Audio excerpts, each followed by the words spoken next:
to get our vote out. Yeah, I mean, we gotta that's get the out. other thing people, I try to tell folks is that, well, first of all, I really do think this campaign, and you guys have heard me say it, if there is ever a campaign that's ever been run in the South, including my friends over in Georgia, Senator Warnock and Senator Ossoff and my friend Roy Cooper in North Carolina, but if there is ever a candidate, if there's ever a campaign that's been run in the South that was on the right side of history, it is the ones that we have run in 2017 and 2020, and the one we're running right now.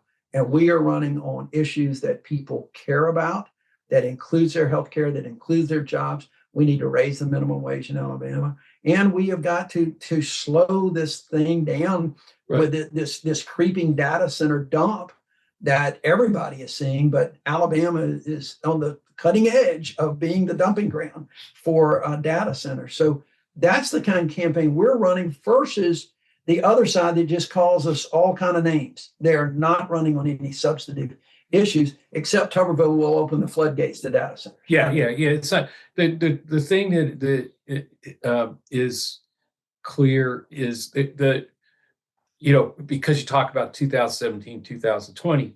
2020 was a presidential election, right. So you had this massive turnout. Where the floodgates open for Trump voters that come out in those presidential years.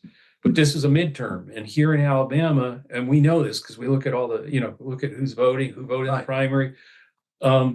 It's a one-party state where they assume they're going to win. They're going to win everything, and people don't have a lot of reason to vote because on the Republican side, that they got no problem. We're going to win these things. And at the same time, you got all these people, because we've seen it, independents, Republicans, Democrats, who are like, wait a minute, I can't afford groceries, I can't afford my gas. What's going on with the war in Iran in terms of the spiraling costs? And you go, well, what about all these cultural things? And people are like, they just don't have the same impact. I mean, that we saw on the. That's all I'm saying. So, look, I think. What we're looking at, and we've seen it, is that this turnout on the other side is not just here, but everywhere has been depressed, and the energy has been depressed for a year and a half. Yeah.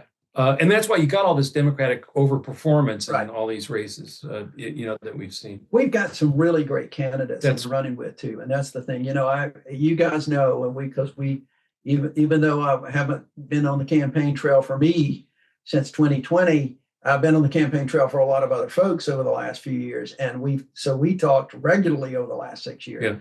And one of the things that we keep hearing was, and I keep telling folks that said, I need to run for my old seat, I need to run for governor. I said, look, I can't do this alone. And we have got some really great candidates. And so we're giving folks those choices. And that's why I say building. We are doing now if we had done this 20 years ago, if the National Party had paid attention to us like this 20 years ago, with a ticket like we've got now, a ticket for change, as we talk about, we might not be in this fix, but we have been over the last 3 or 4 cycles. But man, people, I am absolutely convinced people are ready for a change. And I know folks that are listening to this going, wow, Doug's just pumping up his campaign. But, people in Alabama are not that different than so many others around the country. And they see what's happening in Washington, D.C. They see the destruction of the institutions. They see the demolition of the White House. They see the Golden Arches. They see all this crazy stuff. They see a war that they're wondering, what the hell are we doing over there? And I saw something, a 2-day war that's now in its 5th month. That we're doing it to try to get rid of weapons that we obliterated a year ago. I mean, it makes no sense, and people are seeing that. And quite frankly, the whole immigration thing, which has been a big issue in Alabama the last few years, what we're seeing now are folks that are saying, we didn't bargain for this. We didn't bargain for the people being yanked out. In Alabama, we haven't had any deaths. but boy, they are picking people up left and right, and it is having an effect on Alabama's economy. But when you ask business people, owners, yeah. when you ask people what bothers, I mean, 'cause we keep asking them, and it doesn't even come up. I mean, it doesn't like before. It doesn't come up like Well, it used to be built the wall. Oh, yeah. Illegals are coming in. Stop. But it is so far now below these 3, 4, 5 things where it's like those. And we've talked about this. Yeah, I mean, a lot. data centers Yeah. now are way. I mean, in terms of when people are talking about their water, their gas, their energy, Because costs, it's your their monthly bills are Yeah. going up because of these things that they can now understand. Before there were these kind of nebulous things. I mean, Trump was really good at this around the country, picking an enemy, picking something fearful Absolutely. that was decoupled from consequences for everyday people. Yep. And now inflation was 4.2% last month. We talked about this as well. Real or producer inflation is even higher, so we're going to see that continue to grow. The war started again, as you said. Started. It's Thursday. We're recording this tonight. Something will probably change. He does have an address tonight, which who the hell knows? Gosh, yeah. But we're seeing people realize that the consequences are real for them now, and their vote and their involvement with a campaign or finding someone different, finding change actually has an impact. And as you said, at the state level too. Yes, and it's not just change for change's sake. Right. It's change with substance. Right. Change with people that care, and that's the big difference we're feeling too. That we hear it all the time when whether it's me or whether it's one of the other candidates. People know that we care about them. We're listening to them. We're talking to them. We're talking about, and we talked about this in 2017, those kitchen table issues that are really coming home right now and consistently people are saying, look, we want folks in Montgomery, which is Alabama's state capital, to actually listen to us. They spend way too much time talking about issues that doesn't affect folks in Alabama. And that's true. They listen to the big mules down there, the people with the fat cats with the checks. That's who they listen to. They do all these things, but they're not paying attention to the power bills. They're not paying attention to the gas bills, the farmers who are losing markets, the cattle farmers and all of those challenges that they've got. Soybeans too. Veterans. Let me tell you something. The veterans issue in Alabama, we've got one of the largest per capita populations of veterans. And you got a guy running for governor who promised in 2020 that he was going to give every dime that he makes in Washington, D.C. to veterans. And he hadn't done it. This is a guy that blocked the promotions of generals for about a year, as opposed to my record on veterans, which is eliminating the military widows tax.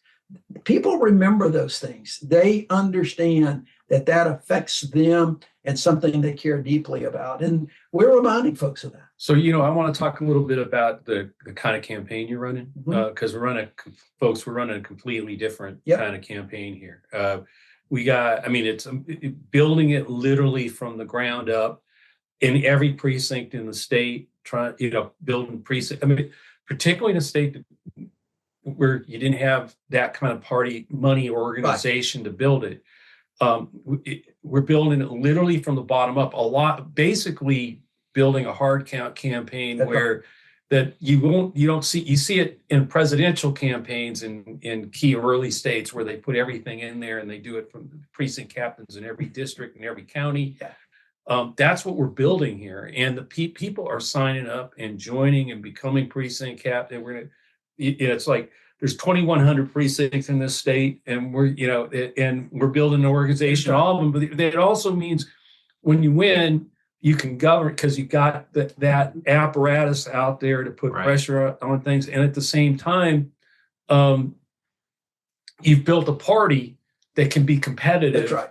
And can give birth to new blood, new candidates, for the future, et cetera, because they're now the people organizing in their county right now that are going to run in the future. So that's the one thing. The other thing is this app that we're getting launched that is really going to be, I think, a game changer. I wish other candidates would do it, but we're doing it here. It's going to make a big difference.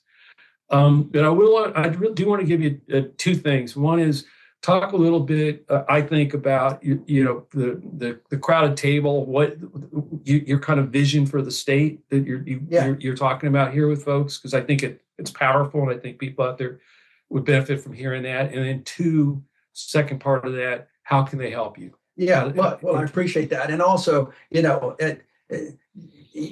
got you this, could, you couldn't run anything but a hard campaign when you've got Joe Trippi that is helping you run this campaign. I mean, it is going to be, a Howard Dean type campaign. Others that have run in Iowa and New Hampshire. So, but yes, we're right there, and I give you credit for this, Joe, because you know me.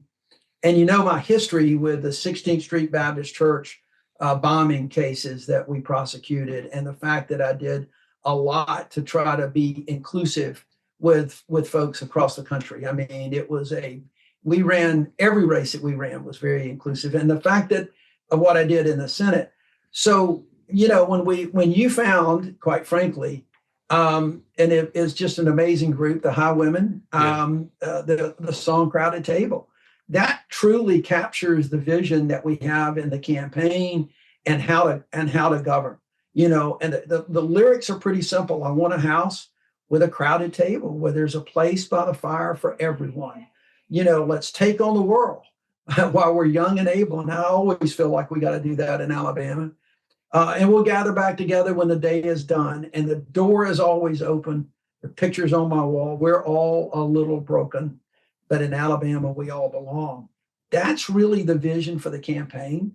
That's the vision for the state. It is what I think makes America great, if you can have that vision. And that's what we're doing. And I want to make sure that folks know that. And we're going to be talking about every issue that matters. But what we're trying to make sure people know that we've got some amazing growths in Alabama, like in North Alabama with NASA and Space Command and those kind of things around Huntsville, in Mobile, the port, over in the Wiregrass with farming, and also with Fort Rucker. Alabama is a healthcare. I mean, Birmingham is healthcare, but we've also got rural areas that are losing people. We're losing rural hospitals, and we've got to make sure that everybody's got a seat at that table. So, look, folks that are interested can go to DougJones.com. There is a link button that you can volunteer if you live in Alabama or you want to make calls from wherever on your cell phone. But there's also that donate button that we've got too, because that is, as you can imagine, in a state like Alabama, when everybody expects the other guy to win, that is a challenge. We're doing better actually than I actually thought going into this that we might do, but it ain't good enough. We got to do some more. We've got to be out there to get competitive. Those are the main things that we can do. And we really appreciate it. I'm doing more and more of these podcasts. I'm doing things. I've got the campaign has the Doug for Alabama, Instagram, Facebook. We got all the social media handles. Mine is just Doug Jones, except Instagram. It's Doug Jones, and Facebook's like Doug Jones Bama, I think is what it is. We'll link them. I just post stuff and let it go. But people find it. Yeah, but the one thing there, and I know this having been on the other end of a lot of phone calls from you in the last year. When you put a video out, it's usually because you're hot on something and you want to say something. There's no like film crew prompting you to say, Doug, say this. No. Like it's you. Yeah, there's no scripts on any of that. It's just all of a sudden I'm either pissed off about something, or I'm excited about something, or it's like just something in the news, and it's just me. It's from my little study with my buddy John Lewis's poster in the background, or I'm outside with Scout Dakota, or I'm doing whatever, walking or doing whatever. But those are the kind of things that we're doing. We are posting some things from our town halls. Like the greatest video that I've seen yet is when the second question that I got at the town hall the other day, the first thing she said is, I'm a Republican and I'm voting for you. And so I just walked up and gave her a hug, because those are the things. But that's happening. That's what it's we're seeing. Republicans are coming over. And so, look, it's great to be down here with you. I don't know, this is our 4th, 5th trip down here, and we're spending the week here. And everything we keep seeing every time we Yeah. come down, it's getting hotter and hotter in terms of not just the weather, but I'm talking about the number of people signing up, the way the grassroots is responding, people responding to the message of the crowded table and coming together instead of the divisive stuff that gets that the other side keeps serving up, particularly Tommy. That's right.